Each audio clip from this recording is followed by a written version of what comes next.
संसार भोगण्याकरता नाहीये. या साधू संतांनी आपलं जीवन वाहलं. त्यांनी बैलजोडी गाडी प्रत्येकात जाऊन प्रचार केला तुकाराम महाराजांनी. त्यांना काय संसार करता येत नव्हता काय?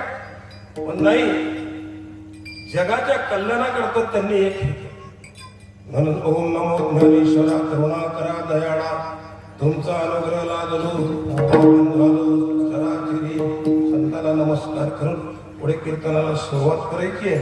काही लोक म्हणते कीर्तन सुरूच नाही झालं काय अजून? असंही होते ना, काही भास होते माणसाने.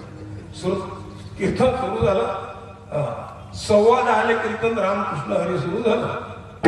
8:15 समारोप होईल. मागं पुढे काही तुम्ही एवढा विचार करू नका. मी काही एवढं जास्त कीर्तन करत मला जास्त सांगता येत नाही. पण तुम्ही बोलावल्यामुळे मी आलो. फार दूर